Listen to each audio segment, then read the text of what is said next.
పేరు బి గాయత్రి. నేను 7వ తరగతిలో చదువుతున్నాను. ఈ రోజు నేను పుస్తకాన్ని చదివాను. ఈ పుస్తకం పేరు పంచతంత్రం. ఈ పుస్తకం అసెషన్ నంబర్ 40. ఈ పుస్తకంని రాసింది బ్రహ్మాస్తి తాడంకి వెంకటలక్ష్మి నరసింహారావు. ఈ పుస్తకంలో నుంచి నేను ఒక కథ చెప్పబోతున్నాను. ఆ కథ పేరు కప్పల గుంపు. అనగనగా ఒక చెరువులలో ఒక కప్ప గుంపు ఉండేది. ఆ కప్ప గుంపులో ఒక కప్ప మహారాజు మరియు కప్ప మహారాణి నివసిస్తూ ఉండేవాళ్ళు. ఆ చెరువు పక్కన ఒక పుట్టలో ఒక పెద్ద పాము నివసిస్తూ ఉండేది. ఒకరోజు ఆ పాముకు బాగా ఆకలి వేసింది. అప్పుడు ఆ కప్పలను ఎలాగైనా తినాలని అనుకున్నది. అప్పుడు ఆ పాము అక్కడ కూర్చొని ఏడుస్తూ ఉండగా ఆ చెరువుల నుంచి ఒక కప్ప మహారాజు వచ్చి, ఏమైంది మిత్రమా, ఎందుకు ఏడుస్తున్నావు అంటే ఆ పాము ఏమని అన్నదంటే, ఈ ప్రాంతం నాకు చాలా ఇష్టం మిత్రమా, ఇక్కడ నుంచి నాకు ఎక్కడికి వెళ్ళాలని లేదు.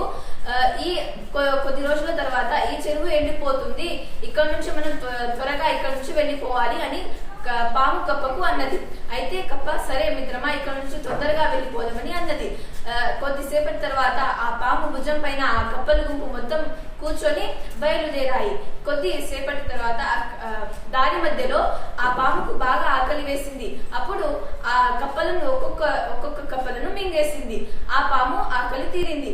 ఈ కథ నీతి ఏమిటి అంటే, మనం ఎప్పుడైనా ఎవరిని గుడ్డిగా నమ్మకూడదు. ఎప్పుడైనా మనం ఒక పనిని మనం అనుకుంటే దాని గురించి పూర్తిగా తెలుసుకొని మనం వాళ్ళను నమ్మాలి. ధన్యవాదాలు.